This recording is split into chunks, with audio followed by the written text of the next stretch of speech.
Good morning, everyone. I'm Kevin Allen, and I'm joined by my usual broadcast partner, former NHL defenseman Tom Laidlaw, who played 11 seasons for the New York Rangers and Los Angeles Kings.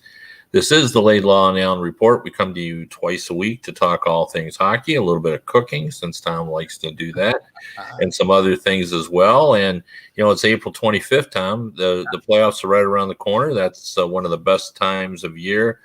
I don't allow any complaining about how late you got to stay up to watch games. Come on, suck it up. Really? Get up, go to work. Yeah. Overtime is what it's all about. It's going to be fun. So let's get ready. Let's get into playoff mode. Yeah. But let's start, with one of your favorite subjects, Jack Eichel and the Vegas Golden Knights. First of all, Jack Eichel, a nominee for the Masterton Trophy. No. Masterton Trophy. He is the Vegas representative, so he is the local champ. Who would vote on that? The local media? Yeah. Well, the local will decide who their nominee is, and then we'll all vote as a national group about who will be the actual Masterton winner. Right. So, this is this was always one of my beefs when I was president of the Writers Association. Yeah. The Masterton was supposed to be about dedication, perseverance, yes, but dedication to the game. And I think when the writers started that award, and of course it's named after Billy Masterton, who died on the ice during an NHL game, the only player to die on the ice. I think the idea was they were going to honor longtime players, good citizens, guys that served their community, worked well with the media, were good players, but mostly a way to honor guys that maybe didn't win the Hart Trophy or any of the other awards. But over time, and this happens with a lot of things, it's kind of taken its life of its own, and it's become the guy that comes back from the most difficult injury. Right. And I remember a few years ago, Chris Letang said, it's the one award you don't want to be nominated for because it means you had to have a terrible illness or injury. Right. And I don't like that. I wish it was. I mean, like Chris Chelios should have won this award, having played into his 40s. And he didn't, because, he didn't have any disease or injuries, But, Nick Lidstrom, I don't think he won. But, he should have won this award. Yeah, sure. But he didn't, because we were always sort of too injury illness focused. Right. And the theory is you come back from this, like Brian Berard won it, came back from his eye injury, missed the whole season. But that one, I think, sometimes it does make sense. Right. Like, coming back from, when you've lost vision in your eye is a little bit different. So, it's a hard thing. Like, I wouldn't want to have a hard and fast rule that you can't honor people who didn't get illness, but I didn't want it to be exclusively about injuries. Like, if we were going to do that, I used to tell people, and I used to give this speech every year, and, I was the president for a decade, and every year I would say, look, if we were going to do comeback player of the year, let's just have a comeback player of the year, a guy that came back from the most difficult injury or illness circumstances. We can have both. Just to be clear, Kevin, it's supposed to be dedication towards the game and perseverance. That's the way it's worded, perseverance. So you did, and again, I think that's why we got into the injury, because you have to persevere to get through the injury. But I just don't think because some years we have to, exactly. So like that Chris Kreider is a much better choice. Right. Guy that's been around for a long time. And, he's fine. He kind of had that year that everyone, he stuck with it. He stuck with it, perseverance. He's been around a while. He's, a guy that everybody likes, likable guy. So it's really interesting then that Jack Eichel is, at least the perception of what some people see, including me, of what Jack Eichel is really the opposite of somebody. Well, I think that if they're looking at even from the injury thing, he had a serious injury. No one wants to have that. You're a guy that works on your body all the time. Imagine if you had, that level of illness or injury and couldn't work out with the way, let's think how you work out. He couldn't do that for many months. But again, then the argument's going to be, well, he chose not to have the surgery, right? There was the whole battle about the surgery, what he wanted. Well, but he still would have to go through the rehab. But if he got it done during the summer, wouldn't have missed the time. That the theory, anyways. That's yeah. I mean, I'm not that. This is. I'm not against them nominating Jack Eichel. I mean, that's the decision they made. I'm just saying that I always preferred this award, not be exclusively about injury recovery or illness recovery. That's a really interesting statement. I'd have to go back and look at how many times. Yeah, because I always just viewed it just like you said, that it was about a comeback player of the year. Yeah, I did. I think a lot of people look at it that way. Yeah, and that's not what was intended for sure. Now, but it has become for that. And not. I wouldn't say it's always been about injury. I mean, sometimes it's we've gone away, but I think we've turned it more into an injury recovery award. Cool. That is the view I think most people have. That's right. That comeback player of the year. Yeah, and again, I think Chris Letang's quote that one year, I think to me summed it up. I mean, I remember talking to everyone about it. I said, "Look, this is what the players said about our award, because that is our award. Yeah, that one's a little bit special. We it's not on the official ballot that we work with the league on for the awards. We do that ourselves. The balloting is done through us. But anyway, I thought it'd be interesting. Now let's use that Jack Eichel discussion for a good segue to talk about the Vegas Golden Knights. Yes. Now, here we go. Last night, very important game against the San Jose Sharks, and they got the lead. They look like they're going to take care of business. Doesn't happen. They end up going into overtime. No scoring. Shootout. Loss. 1 point. 1 point for the Vegas Golden Knights. Yep. And now, I hope I have this right, but I'm pretty sure I think I do. But I think if Dallas wins 2 of their last 3, they close out. Well, there's 3 games left to play for both of those teams. They play in Dallas. Vegas is in Dallas tomorrow. Right. So if Dallas wins that game with 2 games left to play, they're 5 points up. So that means they eliminate Vegas. Right. Yeah. Well, I think and they got to win it in regulation. Yeah. Well, then that would be a 4-point lead, and they have the tiebreaker. Dallas has the tiebreaker. Yeah. Excuse me, Vegas has the tiebreaker. Well, Vegas, and based on wins, regulation wins, right? Vegas has 42 regulation wins. Dallas has 44. No, that's regulation and overtime, I think. Sorry. Yes. Vegas regulation wins. Vegas has 33. You're right. Dallas has 30. Yes. Yeah. So, so I think they have the tiebreaker. So either they win Dallas. If Dallas wins that game tomorrow in regulation, that gives them a 5-point lead with 2 to go, or they win 2 of their next 3. Right.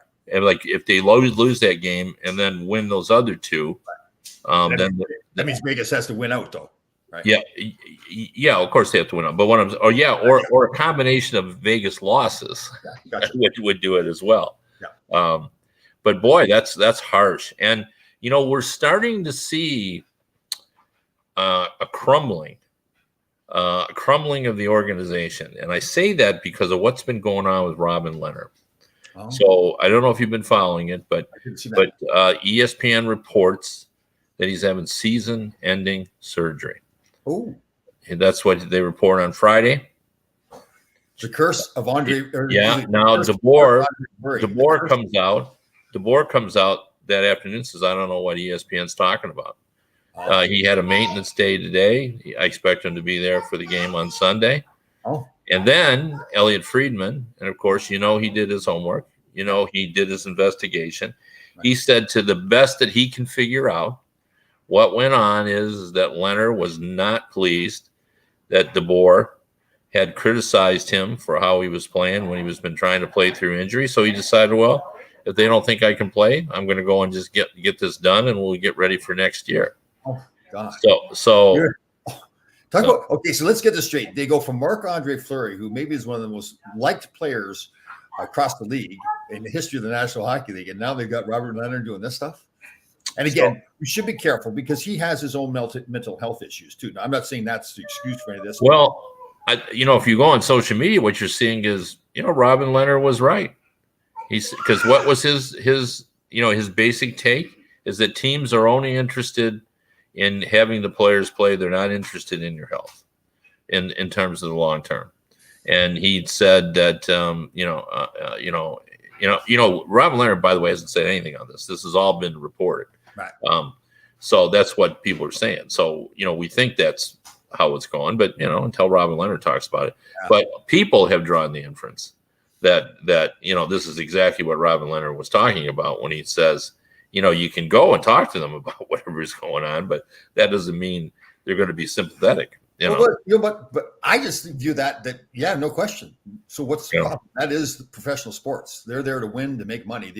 They care about your health in terms of being able. But you don't. No, wait a minute now, because you don't like it when the coach criticizes players publicly, which is what the board did. So why is this different? So now I don't have a problem coaches criticizing players.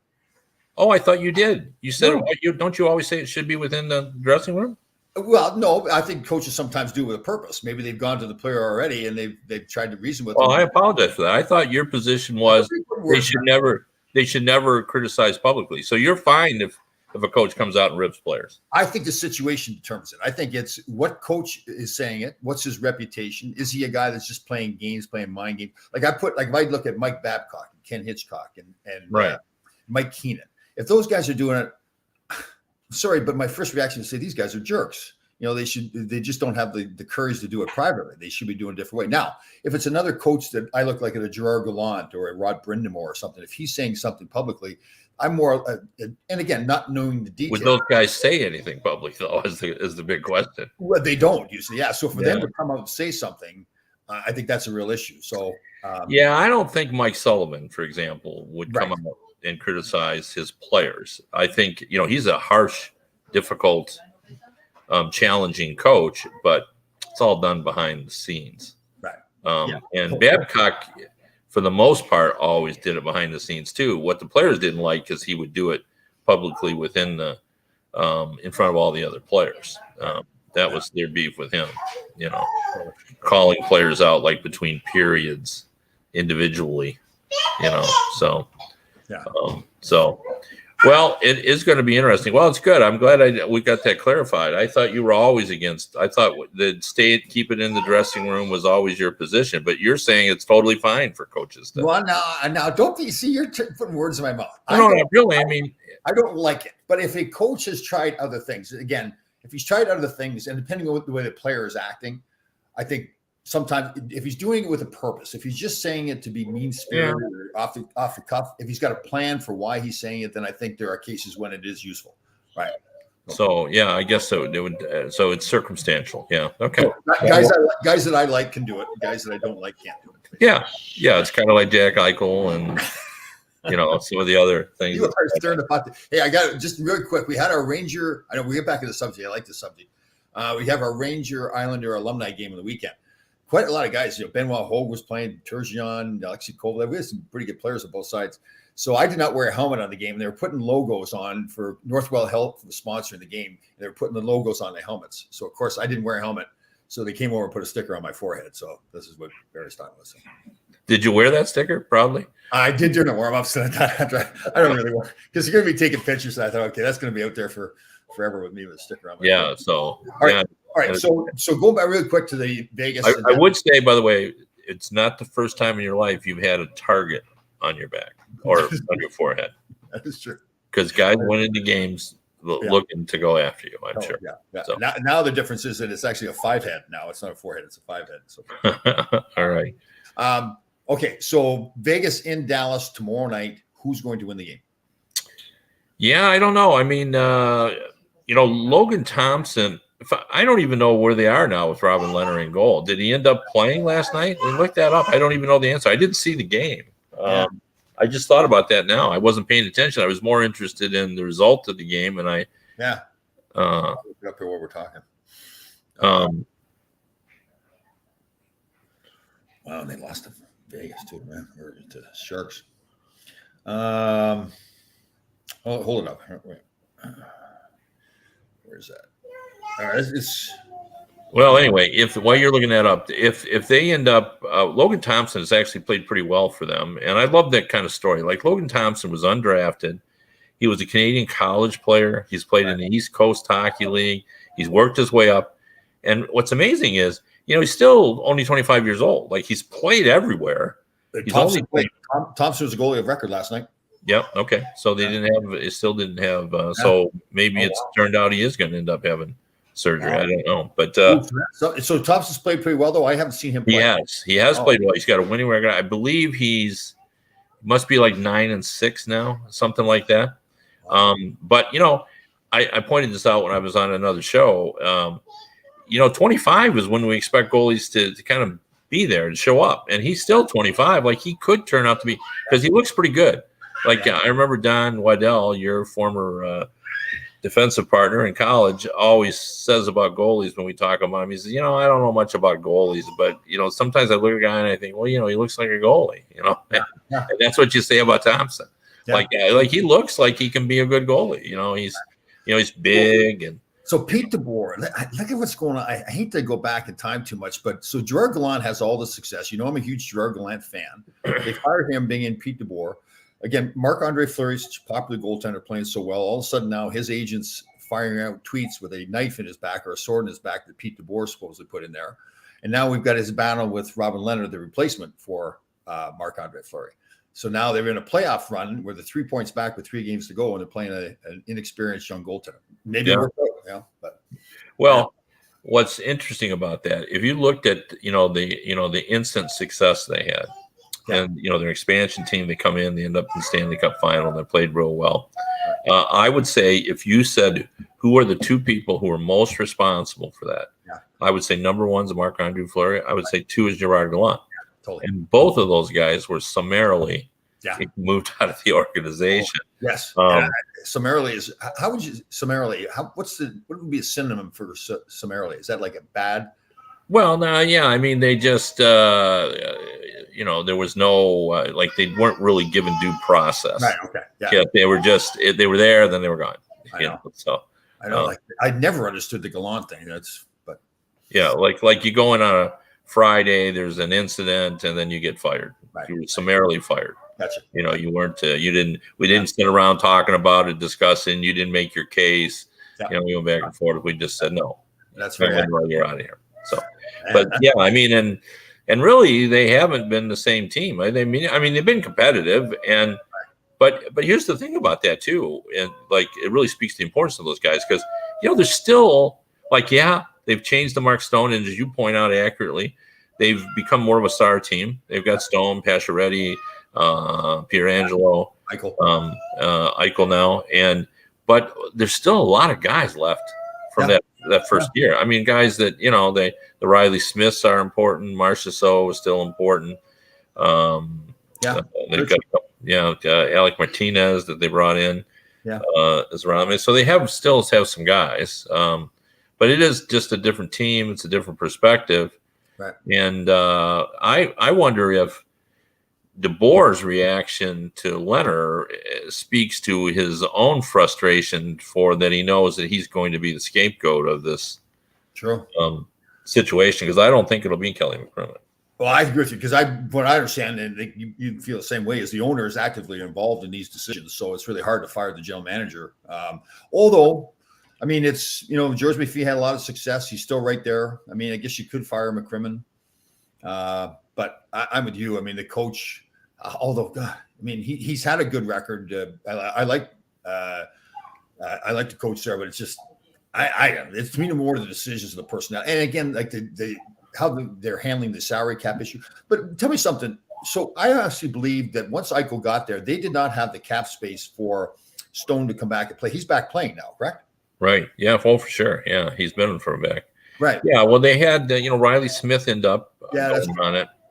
So they ended up having kind of enough at the end. And, it's, should you count on the luck? I joke around, but, now GMs root for injuries, I know. Yeah. Well, maybe they don't root for them. They just count on them because they just happen saying, well, we'll probably end up with an injury or two. And, now it's not like, as I explained to people, you it's not like when a guy goes down, you can suddenly put him on there. He's got to be out, 10 games, 9 games, whatever it is. Okay. So I don't know before you can start getting him on long term. But all right. So what's your prediction for tomorrow night then? Is Dallas? I wouldn't be shocked if Vegas wins that game. Okay. Well, I guess my concern is though they played at home against a big. They should have won against New Jersey there about a week ago. They lost that game. They should have won last night against San Jose. They got 1 point out of it. I mean, it's just like those are two teams that are well below them. Now they're still NHL hockey teams, but there's two teams that they needed points from that they didn't get. And Dallas is a better hockey team than those two teams too. But don't we see? And I've got the right guy to talk to this about this with, but. Don't we often see teams that can't seem to play against lesser opponents, but boy, they get a good opponent in there, and suddenly they rise up. And see, to me, that's a bad sign. Like a team that can't do its own business, like the stuff that they should be doing to secure the wins that they should win. That's kind of a team that just it makes me question the leadership, the locker room. That they can't seem to put it together. But again, it's a couple of losses. But I'd be interested to be a player in that room. Again, some of those guys that you talked about that have been there for a long time. They came in the first year they had the team. There were these no-name guys that nobody else wanted. That was the perception anyways. And they go to the finals. Now with all the stuff they've got going on. And I just it puts, to be honest, and I am critical of Jack Eichel, obviously, but it really puts him in an even worse spot, right? Because I know it's not his fault, but it's he's one of the targets there now because of all that's gone on. So yeah, no, and people will look at it that way. I mean, that's the new world. It's not new anymore, but social media, where we used to talk about the court of public opinion. Yeah, but we were never, before the internet, social media, we weren't really sure what the public opinion really was. I mean, we guessed at it, but now we know. Like it's. Although I did see an interesting statistic. It was Adrian Dater was writing this. I don't know where he got this information, but he said he read somewhere that he was actually discussing about getting off social media, which as a journalist is very difficult to do because you need that as the conduit to get people into your stories. I mean, you literally have to drag the horses to water now. Like you got to say, hey, I'm over here. I just wrote a story. Please come and read it.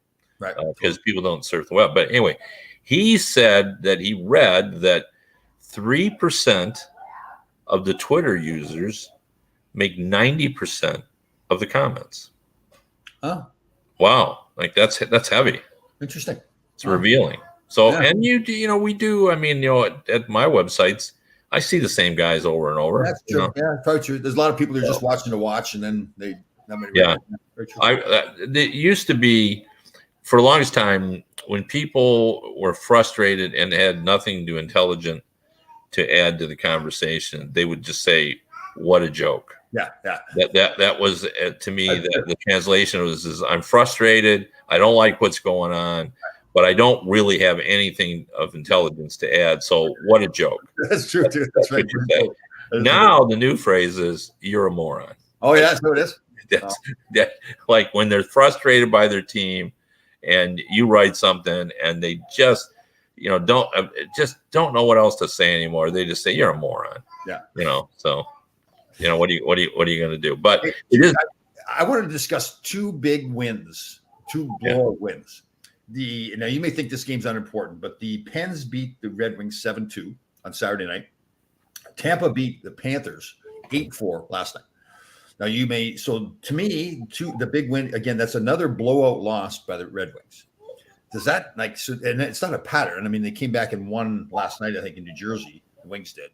But when they're losing, it seems like they're losing by those big scores all the time. And we talked about this before. Is this the thing that's going to get Blashill fired? I mean, I think it's already sealed. Is my guess.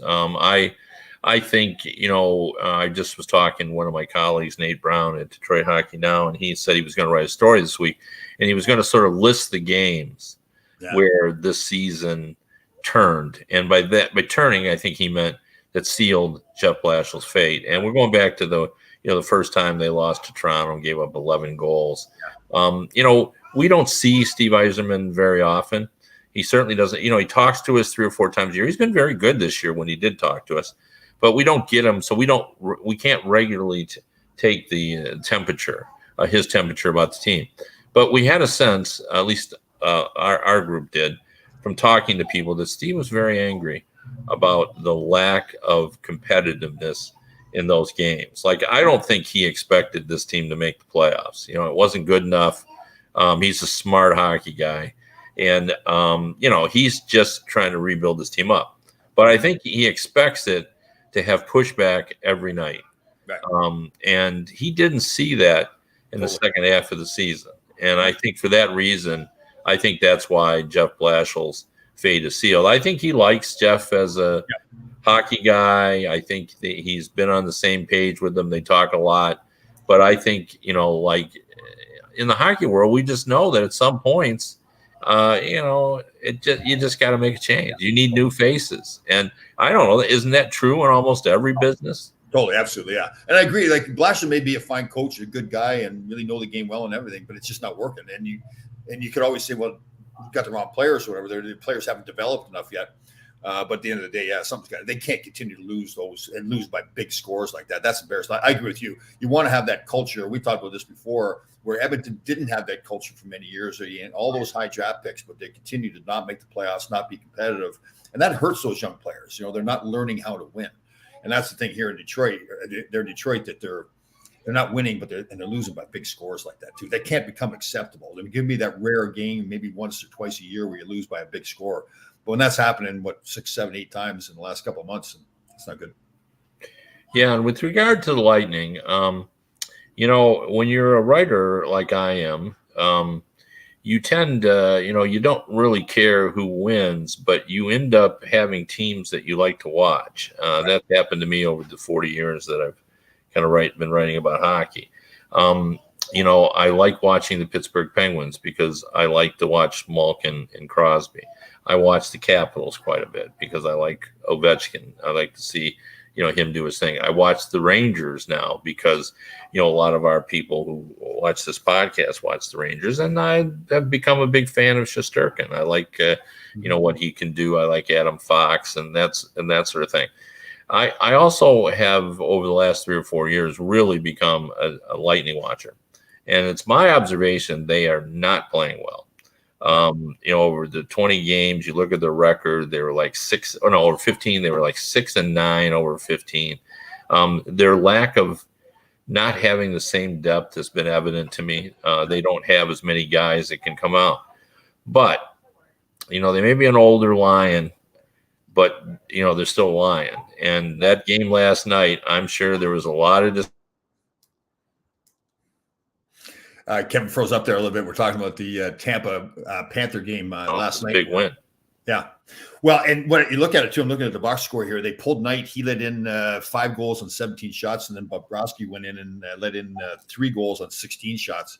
And that's been, I think, a lot of people I'm in that category too. That's been the concern I see with Florida. Can they keep the puck out of the net well enough, consistently enough? There's no question they can score goals. But they keep it out of the net, and obviously last night. Well, and they're very difficult to play against. I expect a Tampa Florida series to be kind of like the Battle of Alberta was in the 1980s. I think it'll be very physical. The Panthers are very they've added some guys that are just gritty. And Claude Giroux is also added to that. He's always in there. He's got something to say after every play. He's a gritty guy. And I think they got it, but I think it's fair. I think it's fair to wonder whether they'll be good enough. Now, they haven't had Aaron Ekblad. Obviously, he's injured, and that'll make a big difference. You're adding him. He's a 25+ minute guy, so that's like half of your regulation almost is played with him on the ice, and he's pretty good defensively. So I like him. I like him a lot. Yeah. Hey, we haven't done a show since Mike Bossy passed away. We certainly have, correct? Yeah, well, and Guy Lafleur too. That was one of my things. Did you watch the ceremony? I didn't see it. I heard the story about it. Apparently, it's fantastic. Nobody in professional sports, nobody can celebrate a player's life or existence like the Canadians can. You look back of all the ceremonies they've had, they've all been incredible. And that was also the same with Lafleur. They just know how to do it. Yeah. And there's not a dry eye in the house. I mean, it was just incredible. And the thing about Lafleur, when I think of him, I'm going to remember the dynamic nature of the way he played the game. Kevin DuPont from the Boston Globe just did a social media post where he just said, Bure, Lafleur, and listed, the three players who, brought, people out of their seats. Sure. And he was that, and you remember, and, being in the forum, I'm sure, where, Gee, and boy, when he touched the puck, you could hear the, the buzz in the crowd sort of whip into a crescendo as he went down the ice.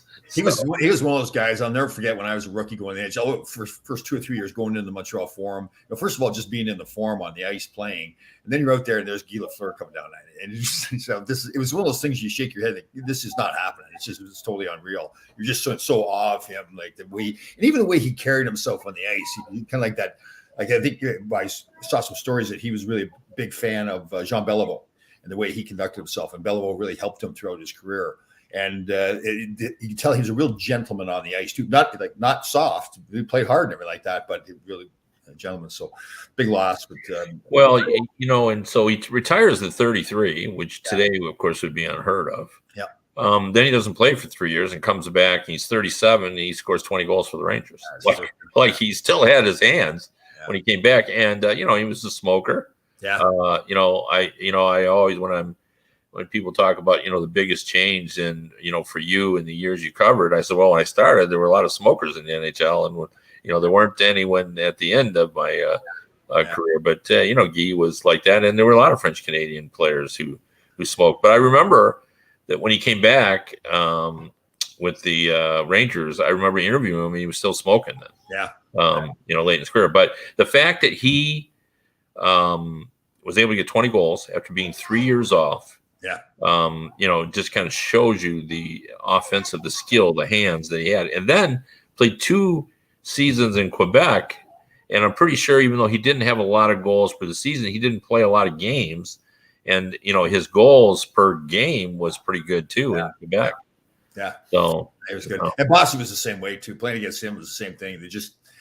And he maybe was a little bit different because I think Lafleur had more of that speed flying up and down the wing. Right. It wasn't like Bossy was slow, but is more like I watched some of his old goals from the highlight tapes, and some of the ways he scored goals, he just had that knack for. But he had one goal in the playoffs here against Vancouver where he's like parallel to the ice, hanging out the ice there, and he's still getting. Yeah, I use one of Guy Lafleur's goals when I want to talk about how the game has changed.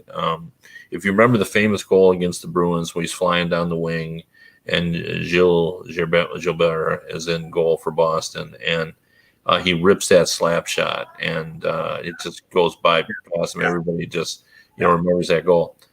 Back then, everybody talked what an incredible shot, what a scintillating goal. Yeah. If that goal was scored now, we would say what a terrible goal. That's true. He wasn't square. He didn't look balanced. Wasn't ready for the shot. If you're an NHL goalie, you got to stop that shot. We'd say. Very true. And I remember the game changing. Like, you're into the 80s. We're celebrating offense. You'd run to the television after the goals to look at the replay to see what great play that a member of the Oilers made against Tom Laidlaw of the Rangers or whoever they were playing. And then, like, one day on, like, a Wednesday morning, we all started running. And instead of looking at what the great offensive play, we said, who's responsible? Who didn't stop that guy?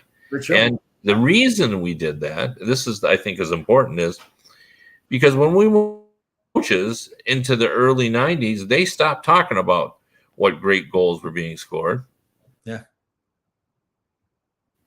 They stopped talking about what great goals were being scored. They started talking about what needed to be done to prevent them and what, breakdowns had occurred. And so we just took our cue from the coaches. I know. And we started writing about that too. I know.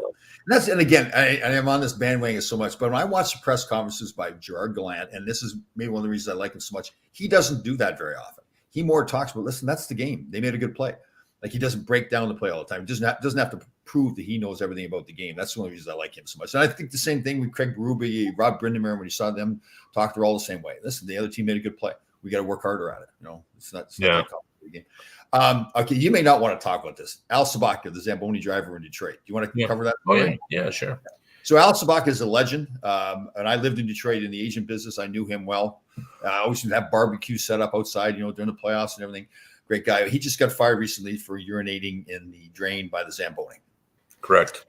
Now, but it's also reported that he has some health condition as well, too, like some. Well, that's his defense. That he is, it's too far to get to the bathroom, and that that they should have been more sympathetic to that. And yeah, the problem with this is he is popular with the fan base. There's no doubt about that. But try doing this at your work and see how that works out for you. Right, like he's the guy that goes out in the ice and gets the octopus and swings around his head. And the fact that people have reported that it was a male who saw him, but there are girls teams that play there as well. Like you don't know, there are lots of women who work there. You don't know who's walking through. I don't know. I try to be sympathetic because I've met him. I like him. He's always been a nice guy. He is older. So I'm sure that's going to be an issue as well. I mean, he's even alluded to the fact that the Red Wings had made someone within the organization that mentioned a couple times, you're getting older, Al, like, they wanted him to move on. So I'm sure there'll be ageism that'll come up. It does kind of make me think really over that, all the things that he's done there and how popular. Right. And I get it. I'm not defending. He shouldn't have done it. Yeah, no, I know. And there's a lot of fans that think like that. It's it's not an easy thing, but I mean, I think the bottom line is that I don't care where you're working. Yeah. Try doing that where you work and see what happens to you, because it won't be good. Can't they say, okay, listen, you're a legend here. We'll give you a warning. I not like it, said the wrong way.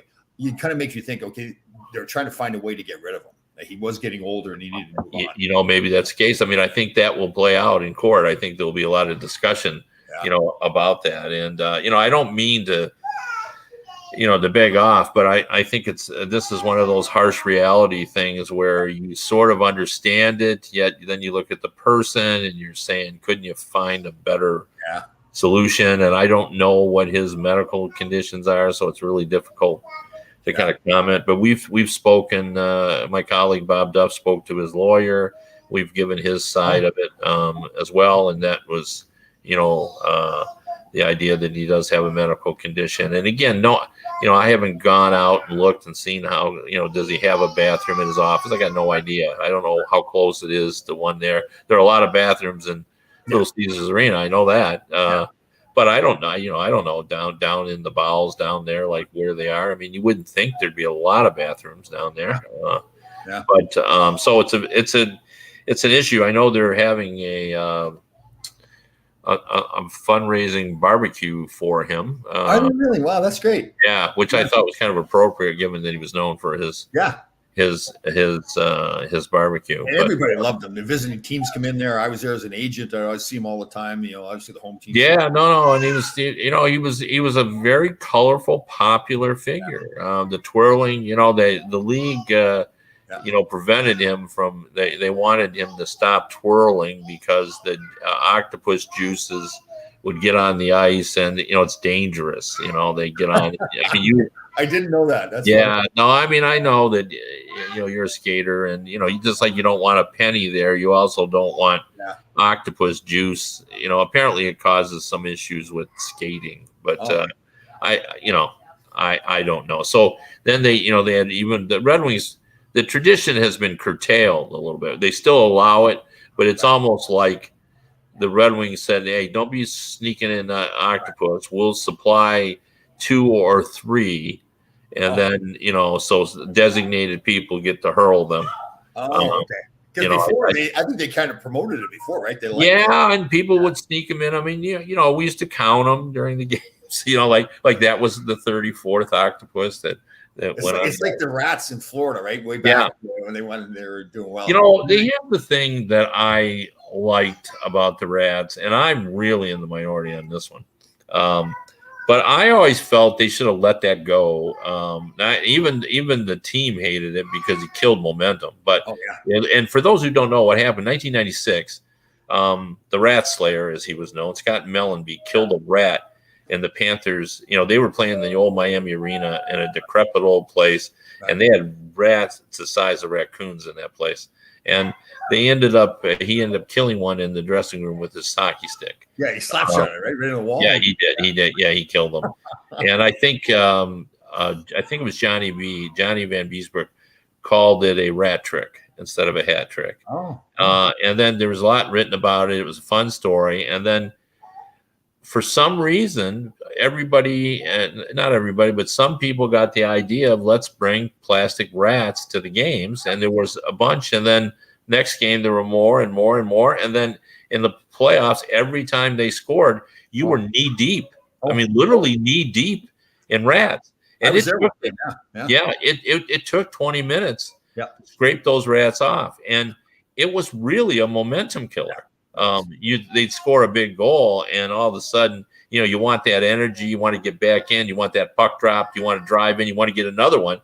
But we had to scrape off those rats, and so finally they killed that.